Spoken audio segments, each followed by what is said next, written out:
আমরা পেয়েছি সাবেক বাংলাদেশের প্রধানমন্ত্রী শেখ হাসিনা। আপনাকে স্বাগত জানাই, আপনি আমাদেরকে সময় দিয়েছেন, এসেছেন আমাদের কাছে। আমাদের সাথে আরো থাকছেন ডক্টর মোহাম্মদ ইউনূস। ডক্টর মোহাম্মদ ইউনূস, আপনাকে আমাদের অনুষ্ঠানে স্বাগত জানাই। আপনি আমাদের সময় দিয়েছেন, সেজন্য আমাদের কৃতজ্ঞতা। অন্তর্বর্তী সরকারের প্রধান উপদেষ্টা ডক্টর মোহাম্মদ ইউনূস যুক্তরাষ্ট্রে বিল ক্লিনটনের উপস্থিতিতে একটা অনুষ্ঠানে বললেন যে এই আন্দোলন খুব পরিকল্পিতভাবে চালিয়ে নেওয়া হয়েছে, কিছুই হঠাৎ হয়নি। এই আন্দোলন কি শুরু থেকেই কোটার আড়ালে সরকার পতনের আন্দোলন ছিল? আপনার একটু মন্তব্য শুনতে চাই। আপনি আমাদের একটু বলবেন জুলাই অভ্যুত্থানের ফল। চক্রান্তটা শুরু হয়েছিল সে 2022 সাল থেকেই। কিছুতে আমাকে ক্ষমতায় থাকতে দেবে না।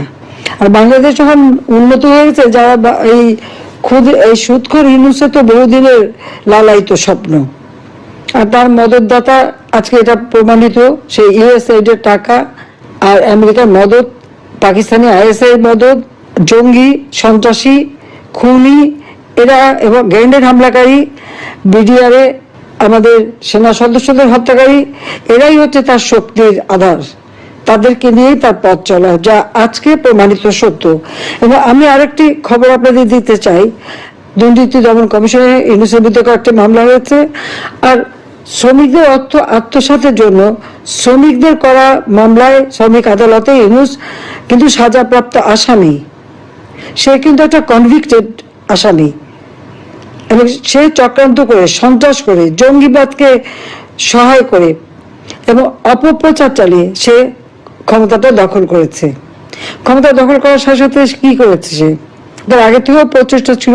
ইউনূস সেন্টার নামে একটা জায়গা, আপনারা জানেন, গ্রামীণ ব্যাংকের একটা সম্পত্তি 11,000 স্কোয়ার ফিট বিনা পয়সা নিয়ে সেখানে তার ইউনূস সেন্টার, এবং এটা হচ্ছে একেবারে যত রকমের চক্রান্তের জায়গা।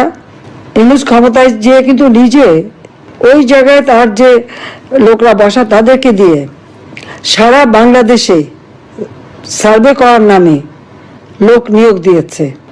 ঢাকা জেলার জন্য 40 জন, আর তাছাড়া সারা বাংলাদেশের জন্য তার 80 থেকে 100 জনের টিম।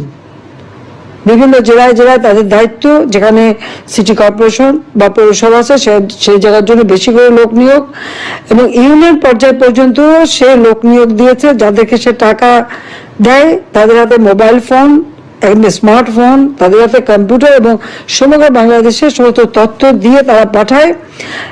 এই তথ্যের যে তথ্যগুলি সে সংগ্রহ করে যাচ্ছে, সেটা হচ্ছে আওয়ামী লীগের নেতারা কে বেশি জনপ্রিয়, অতীতে থেকে জনপ্রিয় ছিল, বা এমপি ছিল, বা চেয়ারম্যান ছিল, বা কি ছিল, বা ভবিষ্যতে কে হবে, আর বর্তমানেও কে আছে।